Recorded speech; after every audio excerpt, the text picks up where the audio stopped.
C'était la marque qui faisait fureur au début des années 2000. Depuis la démocratisation du smartphone, BlackBerry avait un petit peu disparu des radars, mais ils sont de retour avec le nouveau BlackBerry K1. Ça faisait des années que j'avais pas vu un téléphone avec un clavier physique, et pour être honnête avec vous, je pensais plus jamais en revoir. C'était sans compter sur le pari de BlackBerry avec ce nouveau téléphone. Ce clavier AZERTY, pour commencer, je le trouve très beau, il se marie parfaitement avec le téléphone. Sur le clavier, on retrouve les 27 lettres de l'alphabet, logique, un bouton pour effacer ainsi qu'un bouton entrée. Pour écrire en majuscule, vous avez non pas un, mais deux boutons Shift. Pratique, en fonction du positionnement de la lettre qu'on souhaite taper, on utilisera soit le bouton de droite, soit celui de gauche. Bien moins pratique cette fois le bouton Alt qui permet d'accéder à la ponctuation et aux chiffres.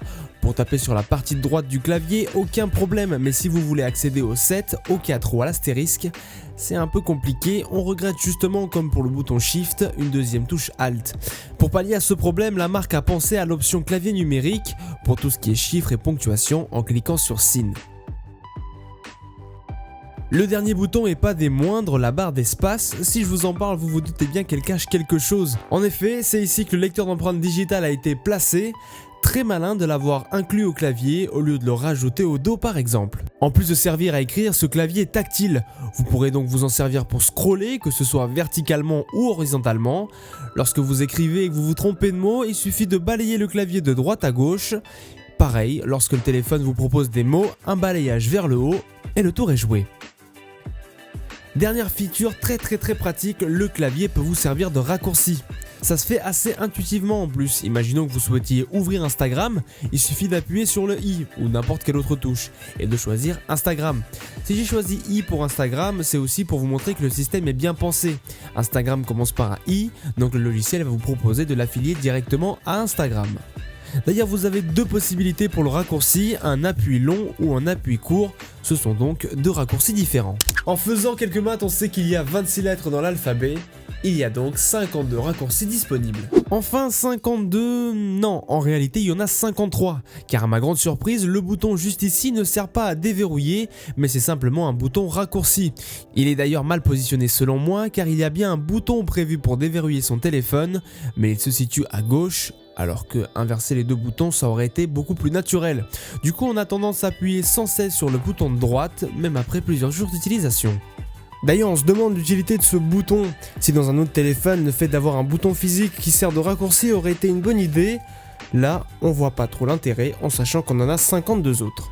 On pourrait penser que le clavier prend énormément de place, mais techniquement, si je compare à mon iPhone, quand je suis sur Facebook Messenger par exemple, et que je souhaite écrire, le clavier virtuel de l'iPhone prend beaucoup plus de place que le clavier physique.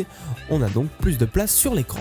Cet écran justement, c'est un écran de 4,5 pouces avec une définition inhabituelle de 1620 par 1080, une résolution inhabituelle pour un smartphone inhabituel me direz-vous. L'écran est vraiment beau avec une résolution de 434 ppi, il est agréable à regarder. Évidemment, une définition comme celle-ci pose des petits soucis concernant la vidéo. Déjà qu'on n'a pas un écran immense, à cause de la définition de l'écran, l'affichage est un peu particulier et il est clair qu'on ne regarderait pas un film là-dessus. En même temps, on sait qu'on l'achète pas pour ça. Paradoxalement, les haut-parleurs sont plutôt bons. Ils ne détrônent pas ceux du HTC U11, mais sont largement meilleurs que ceux de mon iPhone 7. Un peu déçu par contre de voir le port jack en haut du téléphone, je préfère largement lorsqu'il est sur la tranche du bas. Au premier coup d'œil, ce téléphone fait vraiment haut de gamme, notamment avec sa texture noire au dos et sa structure en aluminium. Il tient bien en main malgré le fait qu'il soit plus épais que la plupart des smartphones actuels avec ses 9 mm. Cette épaisseur n'est pas forcément dérangeante je trouve, au contraire j'aurais largement préféré avoir un iPhone un peu plus épais et avoir une plus grosse batterie comme ici avec le BlackBerry K1. Car en effet il embarque une batterie de 3505 mAh qui tient très largement la journée. Le soir en rentrant il me restait toujours entre 20 et 30% de batterie. Il se recharge en USB type C et dispose de la technologie Quick Recharge 3.0 qui vous permet notamment d'atteindre 50% de batterie en seulement 36 minutes. Pour le reste des specs, il embarque un Qualcomm Snapdragon TM625 associé à 3 Go de RAM. La mémoire interne, elle, est de 32 Go de base, mais bien sûr elle est extensible jusqu'à 2 Tera avec une carte mini SD, même si pour l'instant 2 Tera sur une micro SD, ça n'existe pas.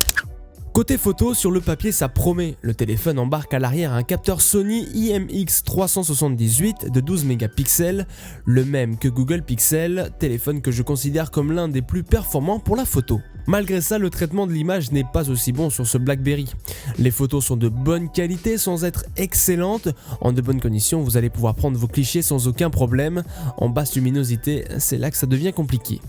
L'image a tendance à tirer vers les jaunes et vous allez avoir du grain apparaître. De plus, l'interface photo n'est pas des plus réussies, je la trouve assez pauvre. Vous avez seulement 4 modes, photo, vidéo, panorama et ralenti. L'appareil peut filmer jusqu'en 4K, mais pour avoir la stabilisation optique, ce sera 1080p en 30 fps au maximum. Vous le voyez, la qualité est correcte, mais encore une fois, ce n'est pas le plus gros atout de ce téléphone. Côté software, ce K1 tourne sous Android Nougat 7.1 avec quasiment aucune surcouche graphique de BlackBerry. On y retrouve par contre pas mal d'applications natives développées par la marque. Sur la partie sécurité notamment, BlackBerry annonce être le téléphone sous Android le plus sécurisé au monde. Rien que ça. On y retrouve aussi l'application Detect qui scanne régulièrement votre smartphone à la recherche d'éventuels dangers et vous donne des conseils pour améliorer la sécurité. Autre application intéressante, le Hub. Si comme moi vous communiquez par mail, SMS, Twitter, Insta ou encore Snapchat, avec le Hub vous pouvez lire tous vos messages sur une seule et même application. C'est très pratique et ça aurait pu être parfait si on pouvait répondre directement depuis le Hub. Malheureusement, ce n'est pas le cas. Il est clair qu'en tant que jeune étudiant, je ne suis absolument pas la cible de BlackBerry et c'est assumé. Je le sens d'ailleurs que je fais partie de la génération clavier tactile. Je mets 2 voire 3 fois plus de temps à écrire un message avec le BlackBerry qu'avec mon iPhone par exemple. Ok, ce téléphone ne prend pas les plus belles photos. Ok, il n'est pas idéal pour regarder des vidéos.